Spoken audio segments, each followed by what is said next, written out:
AK Singh और आज फिर हम अपने DSSB PGT पॉलिटिकल साइंस की तैयारी करेंगे। और पॉलिटिकल साइंस में हम क्या देख रहे हैं, NCERT, यानी कि NCERT को देख रहे हैं और NCERT कवर कर रहे हैं। और NCERT में जितने भी बच्चों क्वेश्चन जा रहे हैं और जितने भी क्या है टॉपिक्स कवर होते जा रहे हैं उनको सीरियल वाइज या फिर मतलब लेसन वाइज आप क्या है टॉपिक्स को लिख लीजिए, कॉन्सेप्ट को लिख लीजिए और कहीं ना कहीं इंपॉर्टेंट चीज़ को ज़रूर लिख के रखिए। क्योंकि देखिए पद हैं, पदों की संख्या है कम, ठीक है, तो पेपर का हार्ड बनना स्वाभाविक है। और फिर आप ये कहो कि पेपर कहाँ से आया, इस तरह का नहीं होना चाहिए क्योंकि पेपर का लेवल टफ होता जा रहा है। तो चलिए आज का चैप्टर देखते हैं, यानी कि आज है अध्याय 3 नियोजित विकास की राजनीति। यानी कि विकास की राजनीति आपको पता ही है, विकास की राजनीति में कहीं ना कहीं हमारा जो देश है वो कहीं ना कहीं एक तरह से, भले ही हमारा देश सभी धर्मों का सम्मान करता हो, 28 राज्यों से मिलकर बना हो, जैसे पहले 14 राज्य थे, 6 केंद्र शासित प्रदेश, ये आपने पढ़ा होगा, तो वहीं कहीं ना कहीं इसमें बहुत सारी राजनीति और बहुत सारे एक तरह से विकास के दौरान राजनीति का प्रभाव भी अलग अलग पड़ा है। तो इसमें जो मेन चीज़ें हैं वो आपको मैं बता देता हूँ, ज़्यादा समय व्यर्थ नहीं करते हैं। चलिए, तो सबसे पहला आता है आपका मेन पॉइंट, यहाँ पर आपका आता है, यानी कि आपसे पूछा जा सकता है कि वामपंथी और दक्षिणपंथी क्या है। यानी कि वामपंथी से अमूमन उन लोगों की तरह यानी उन लोगों की तरफ संकेत किया जाता है जो गरीब और पिछड़े सामाजिक समूह की यानी कि तरफदारी करते हैं और उन तबके को फ़ायदा पहुंचाने वाली सरकार नीति का समर्थन करते हैं। वो कौन होते हैं, वामपंथी, ठीक है। और दूसरा पूछा जाता है दक्षिणपंथी, यानी दक्षिणपंथी के उन लोगों को की ओर इंगित किया जाता है जो, तो दक्षिणपंथी का क्या बताया गया, दक्षिणपंथी की ओर इंगित कर जाती है ये मामले, यानी खुली प्रतिस्पर्धा और बाजारी मूल्य अर्थव्यवस्था के बारे में कहीं ना कहीं, यानी कि सरकार और अर्थव्यवस्था का गैर जरूरी हस्तक्षेप नहीं करना चाहिए, कहीं ना कहीं दक्षिणपंथी के बारे में बताया गया है। और ये कब की बात है, 1960 के दशक के आसपास की बात है। तो आपसे पूछा जा सकता है वामपंथी और दक्षिणपंथी के बारे में कि आप क्या जानते हैं, निम्न में से कौन सा वामपंथी और कौन सा दक्षिणपंथी के बारे में बताया गया है। अब आता है योजना आयोग। भैया योजना आयोग का काम क्या होता है, योजना आयोग का दायरा क्या है, और योजना आयोग यानी कि वर्तमान समय में योजना आयोग को किस नाम से जाना जाता है। भारत सरकार ने योजना आयोग के स्थान पर एक नई संस्था नीति आयोग राष्ट्रीय भारत परिवर्तन संस्थान की स्थापना की गई है। यह संस्थान 1 जनवरी 2015 को अस्तित्व में आया था। इसका उद्देश्य संरचना का जानने के लिए वेबसाइट क्या है,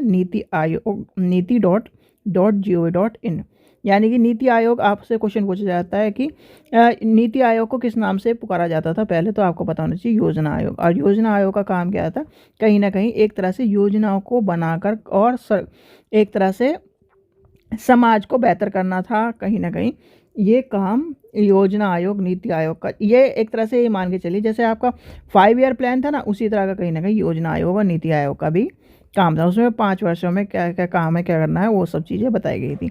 अब आता है एक क्वेश्चन आपसे पूछा जा सकता है कि 1944 में उद्योगपति का एक तबका एकजुट हुआ। इस समूह ने देश में नियोजित अर्थव्यवस्था चलाने का एक संयुक्त प्रस्ताव तैयार किया। इसमें बम्बई प्लान कहा जाता है। यानी कि आपसे क्वेश्चन पूछा जा सकता है कि बम्बई प्लान क्या है, तो आपको ये पता होना चाहिए, लिख लीजिए, ये इंपॉर्टेंट है। यानी कि ये आपको बस इस तरह से चीज़ें क्रिएट करनी है और क्रिएट करके ये पता होना चाहिए कहीं ना कहीं कि कहाँ से क्या क्या चीज़ें पूछी जा सकती हैं।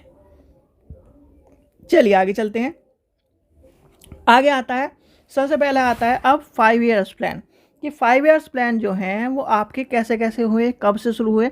तो यानी कि आज़ाद हमारा देश हुआ था आज़ाद 1947 में, एक तरह से पूरा तरह, यानी कि शुरुआत कभी उस 1950 में। और पहला क्या हुआ, पंचवर्षीय योजना, यानी कि पहली पंचवर्षीय योजना हुई थी 1951 से 1957 सिक्स तक पहली पंचवर्षीय योजना की शुरुआत हुई थी। और इस पंचवर्षीय योजना में क्या खासियत थी, इसमें कृषि क्षेत्र पर ध्यान देने के साथ साथ बहुउद्देश्य परियोजनाओं पर और यानी कि डैमों पर, इस तरह के जो हरिकुंड डैम था और इस तरह की जो चीज़ें थी उन पर ध्यान दिया गया था। फिर आता है आपका दूसरा, यानी कि दूसरी पंचवर्षीय योजना 56 से लेकर 61 तक आई थी। फिर इसमें उद्योग यानी कि औद्योगिक विकास की नीतियों पर ध्यान दिया गया था। तृतीय यानी कि तीसरी पंचवर्षीय योजना में क्या था, 1961 से लेकर 66 तक आई और इसमें अर्थव्यवस्था की गतिविधियों को गति देने का काम किया गया। फिर आया 69 का दौर, यानी कि फिर क्या आया 69 से 74, यानी कि इसमें 67 स्किप हुआ, 68 स्किप हुआ। तो इस चीज़ का ध्यान रखना, ये मत सोच लेना कि हम लगातार चल जाएंगे, नहीं, लगातार नहीं थी। तो आपको ये पता होना चाहिए। इसमें क्या हुआ, आर्थिक यानी कि आर्थिक विकास और आत्मनिर्भरता की बात हुई। फिर आता है 74 से 78 तक की बात है, यानी गरीबी उन्मूलन और कृषि उत्पादन की आत्मनिर्भरता की बात आई। फिर 2 वर्ष स्किप हुए, यानी 1 वर्ष स्किप हुआ, 80 से लेकर 85 तक की बात आई। फिर इसमें क्या आता है, छठी पंचवर्षीय योजना में क्या हुआ था, छठी पंचवर्षीय योजना में आर्थिक विकास यानी आर्थिक विकास के ऊपर ज़्यादा जोर दिया था, गरीबी उन्मूलनता की बात करा था। यानी कि नॉर्बर्ड बैंक यानी कि NARBARD बैंक की स्थापना हुई थी इसमें, और ये क्वेश्चन पूछा जा सकता है पॉलिटिकल के तौर पर, ये वाला। फिर आया था 85 का दौर, यानी कि 85 से 90 तक का दौर आया था, यानी गरीबी उन्मूलन, रोजगार, ग्रामीण विकास, सामाजिक सेवा, जनता तक पहुंच की बात आई थी यहाँ पर। फिर आता है 8वीं पंचवर्षीय योजना, इसमें जनसंख्या नियंत्रण की बात आई थी। जनसंख्या नियंत्रण वाला क्वेश्चन कई बार पूछा गया कि जनसंख्या नियंत्रण कौन से पंचवर्षीय योजना में आई थी, तो जनसंख्या नियंत्रण मतलब 8वीं पंचवर्षीय योजना। भाषा की अनुसूची मतलब भाषा के आधार पर जब बटी है तो क्या है, 8वीं अनुसूची। तो 8 ये चीज़ ध्यान रखना, जनसंख्या उससे बढ़ती है भाषा के आधार पर, और कहीं ना कहीं जनसंख्या नियंत्रण किस पे होती है, भाषा के आधार पर। तो भाषा के नियंत्रण के आधार पर ये हुआ था, और ये आई कब थी आपकी 1992 से 1997 तक कहीं ना कहीं आपकी 8वीं पंचवर्षीय योजना थी। फिर आता है उसके बाद 9वीं पंचवर्षीय योजना 1997 से लेकर 2002 तक, ठीक है, यानी कि 2002 तक आपकी पंचवर्षीय योजना आई थी। कौन सी, 2002 तक आई थी 9वीं पंचवर्षीय। इसमें सरकारी संस्थानों के बारे में आया था। फिर आता है एक इम्पोर्टेंट आती है 2002 से लेकर यानी 10वीं पंचवर्षीय योजना 7 तक। इसमें था प्राथमिक शिक्षा, कृषि क्षेत्र और कृषि विकास के पर जोर दिया गया। ये भी सबसे ज़्यादा पूछी जाती है, एक आपकी 8वीं पूछी जाती है, एक 10वीं पूछी जाती है, और एक आपकी क्या 11वीं पूछी जाती है, यानी कि 11वीं पूछी जाती है। इनका ध्यान रखना।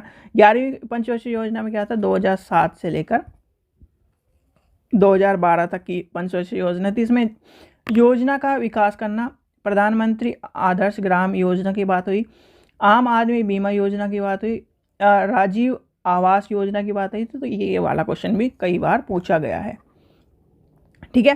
फिर आया था 12वीं पंचवर्षीय योजना। 12वीं पंचवर्षीय योजना थी आर्थिक विकास के लिए 10% वार्षिक लक्ष्य रखा गया था, और वो कौन सा था, 2012 से 2017, ठीक है। और ये आपके कहीं ना कहीं 5 ईयर प्लान का लास्ट दौर माना जाता है, ठीक है। तो ये आपको पता होना चाहिए। सबसे ज़्यादा इंपॉर्टेंट 8वीं है, 10वीं है और 11वीं है। तो ये आपको पता होना चाहिए। ये सारी की सारी आपकी पंचवर्षीय योजना, यानी कि पंचवर्षीय योजना देखिए इस तरह आती है। 10th पंचवर्षीय योजना, और ये कहीं ना कहीं जो यूपीएससी एस्पिरेंट होंगे, यूपीएससी स्टूडेंट होंगे, वो पंचवर्षीय योजना का बहुत महत्व जानते होंगे, क्योंकि इसमें से क्वेश्चन जब तक ये थी हर साल क्वेश्चन आता ही आता था, ठीक है। चलिए आगे चलते हैं।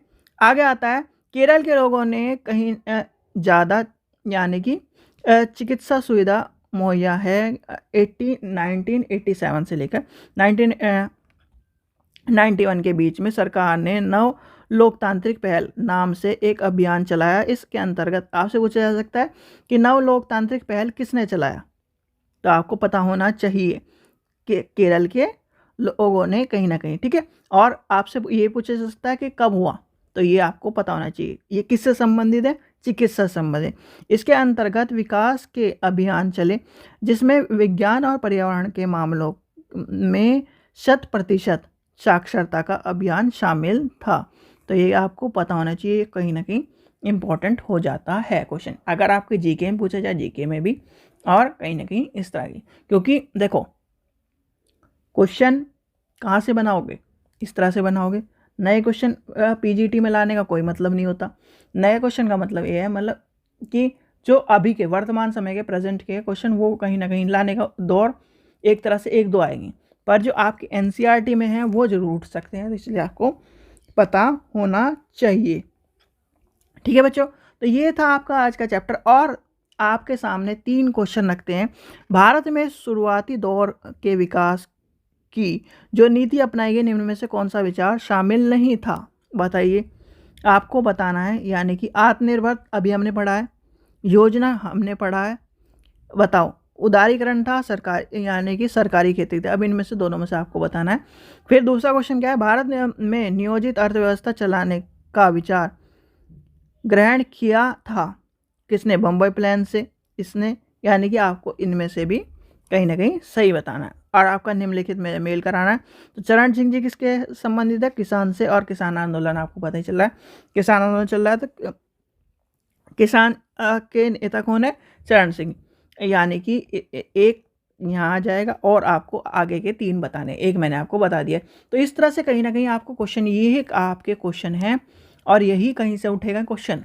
यानी कि पीजीटी लेवल का मतलब ये क्वेश्चन उठेंगे। और अब यानी कक्षा 12 की आपकी एनसीईआरटी शुरू हो चुकी है, तो कहीं ना कहीं आपके प्रैक्टिस सेट और मॉक टेस्ट भी आपके शुरू करने पड़ेंगे, जिससे क्या हो, एक बेहतरीन तैयारी हो जाए। यानी कि अभी हमारे पास 7 से 8 महीने हैं और 7 से 8 महीनों में हमें क्या कर देना है, एक एक क्वेश्चन को 10-10 बार रट देना है। मैं फिर कहूँगा, एक एक क्वेश्चन को 10 बार रटना है, कम से कम 10 टाइम। यानी कि ये क्वेश्चन है तो 10 बार आपसे, अगर मैं नींद में भी आपसे पूछूं इस क्वेश्चन का आंसर क्या है, तो आप ये है आंसर। जैसे कह देते ना कि वहाँ रखे, जैसे आपसे मम्मी, आपकी मम्मी है, पापा बोले कि सामान कहाँ रखा है, पापा सुगंध होना वो वहाँ रखा है। तो इस तरह से कहीं ना कहीं आपको आंसर का भी पता होना चाहिए। ठीक है बच्चों, आशा करता हूँ आपको वीडियो पसंद आई। वीडियो पसंद आए तो लाइक करें, चैनल को सब्सक्राइब करें, वीडियो को ज़्यादा शेयर करें। Thank you.